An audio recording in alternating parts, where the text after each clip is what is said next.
Hello السلام علیکم، کیسے ہو دوستو؟ میں ہوں فیصل قریشی۔ امید کرتا ہوں آپ سب خیریت سے ہوں گے۔ آئیے چلتے ہیں آج کے ایپیسوڈ کے ساتھ۔ مٹھی بھر مٹی۔ میں نے جھک کر زمین پر پڑی ہوئی وہ جھنڈی اٹھا لی۔ رات ہونے والی موسلا دھار بارش نے گھروں اور دیواروں پر لگی ہوئی جھنڈیوں کو زمین بوس کر دیا تھا۔ میں کچھ دیر اس جھنڈی کو دیکھتا رہا، پھر میں نے اسے اپنے ٹریک سوٹ کی جیب میں ڈال لیا۔ اسے راستے پر نظر آنے والی پہلی جھنڈی بہت سال پہلے میرے باپ نے پاکستان کی سرزمین پر پہلا قدم رکھتے ہی وہاں کی مٹی کو ایک رومال میں باندھ کر اس طرح اپنی جیب میں رکھا تھا۔ مٹی کی وہ ننھی سی پوٹلی آج بھی میرے پاس محفوظ ہے، اور ہر سال کسی نہ کسی سڑک سے اٹھائی جانے والی ایک جھنڈی بھی شاید میری کلیکشن دنیا کی عجیب ترین چیزوں پر مشتمل ہے۔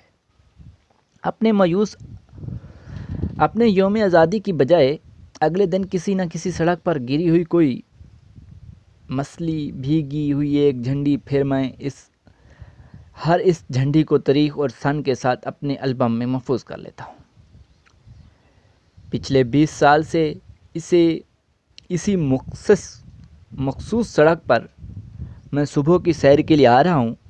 برسات، سردی، گرمی، خزاں، بہار، کوئی موسم، کوئی تہوار میرا معمول نہیں بدل سکا، حتیٰ کہ موسلا دھار بارش اور تیز طوفان بھی۔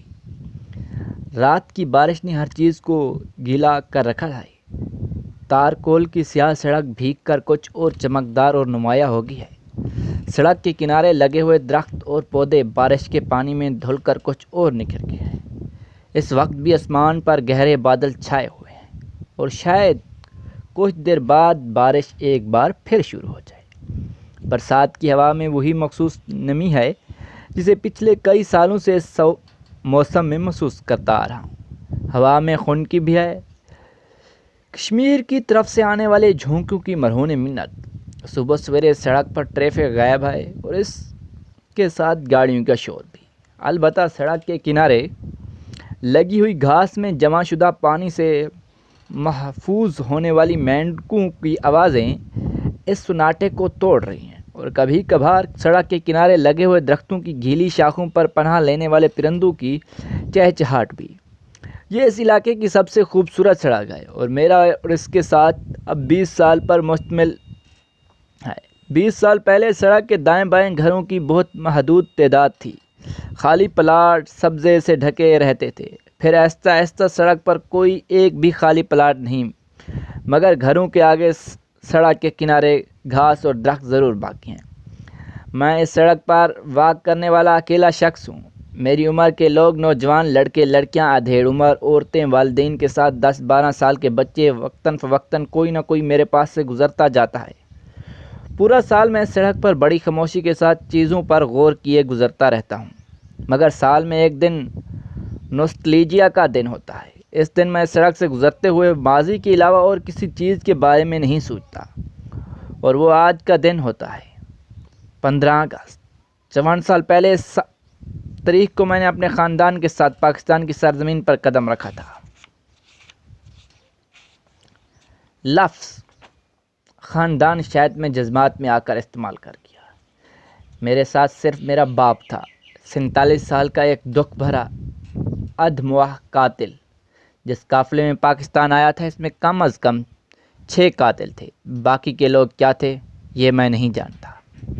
سڑک پر چلتے ہوئے لوگوں کا پہلا گروپ میرے پاس سے گزرنے والا ہے۔ ان کی آوازیں میرے کانوں میں پڑ رہی ہیں۔ 2025 تک پاکستان تقسیم ہو جائے گا۔ پچھلے 3 سالوں سے امریکن تھنک ٹینک یہی رپورٹ دے رہا ہے، اور ان کے اندازے صحیح ثابت ہوتے ہیں۔ 2025 تو بہت دور ہے۔ جس طرح کے حالات، یہ کام تو اس سے پہلے ہی ہو جائے گا۔ 3 لوگوں کا میرے ہم عمر گروپ اب میرے پاس سے گزر رہا ہے۔ ہم نے سر کے اشارے اور مسکراہٹوں سے سلام و دعا کا تبادلہ کیا اور ایک دوسرے کے پاس سے گزر گیا۔ 2025 میں پاکستان ٹوٹ جائے گا، کیانی صاحب کا جملہ میرے ذہن میں اٹک گیا ہے۔ میں 14 سال کا تھا جب میں اپنے باپ کے ساتھ پاکستان آیا۔ ہندوستان کی تقسیم کے بعد میرے باپ کا تعلق پٹیالہ سے تھا۔ وہ زمیندار تھے۔ 3 بہنیں اور 2 بھائیوں پر مشتمل ہمارا گھرانہ اس علاقے کے بہت کم مسلمان گھرانوں میں سے ایک تھا۔ ہم لوگ وہاں بڑے سکون کی زندگی گزار رہے تھے۔ تحریک پاکستان کا آغاز ہونے کے بعد بھی ہم لوگوں کی کوئی زیادہ مشکلات کا سامنا نہیں کرنا پڑا، کیونکہ جس گاؤں میں ہم تھے وہاں کی اکثریت ان پڑھ لوگوں پر مشتمل تھی۔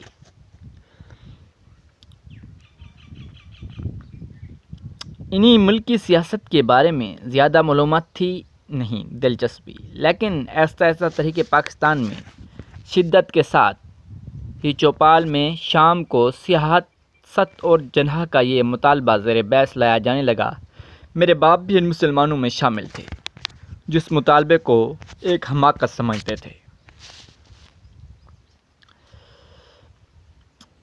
یعنی اپنی ساری زمینیں چھوڑ کر میں پاکستان چلا جاؤں کیونکہ وہ ملک مسلمانوں کے لیے ہے۔ جناح کا دماغ خراب ہے، کوئی اپنی مٹی چھوڑ کر جاتا ہے، کوئی اپنا گھر بار اور زمینیں چھوڑ کر صرف مذہب کے لیے کہیں چل پڑے۔ مجھے یاد آیا میرے باپ کئی سال یہی بات رات کو گھر میں ماں کے سامنے دہرایا کرتا تھا، اور گھر میں موجود سب لوگ اس کے ہاں میں ہاں ملاتے تھے۔ جب زندگی سکون سے گزر رہی ہو تو پھر اس طرح کے مطالبات حماقت کے علاوہ کچھ بھی نہیں لگتے۔ میں گھر میں سب سے چھوٹا تھا اور میرے بھائی سب سے بڑا تھا۔ تینوں بہنیں دونوں کے درمیان آئی تھی۔ گاؤں میں جب کبھی مسلم لیگ والی مسلم لیگ کے لیے کنونسنگ کرنے کے لیے آئے، میرے باپ نے بھی دوسرے مسلمانوں کی طرح ان کا مذاق اڑایا۔ تم لوگوں کو ووٹ دیں؟ کیوں ووٹ دیں؟ بٹوارا کرنا چاہتے ہو تم لوگ؟ مصیبتیں بڑھانا چاہتے ہو ہماری؟ کانگریس ہے ہماری بات سننے والی، ہمارے لیے وہی کافی ہے۔ میرے باپ نے ہر دفعہ لیگیوں کو اس طرح دھتکارا۔ کئی بار لیگیوں کے گھر گھر جا کر عوام رابطہ مہم کے دوران میرے باپ نے گھر کا دروازہ ہی نہیں کھولا۔ وہ لوگ دروازہ بجاتے تھک کر اگلے گھر چلے جاتے۔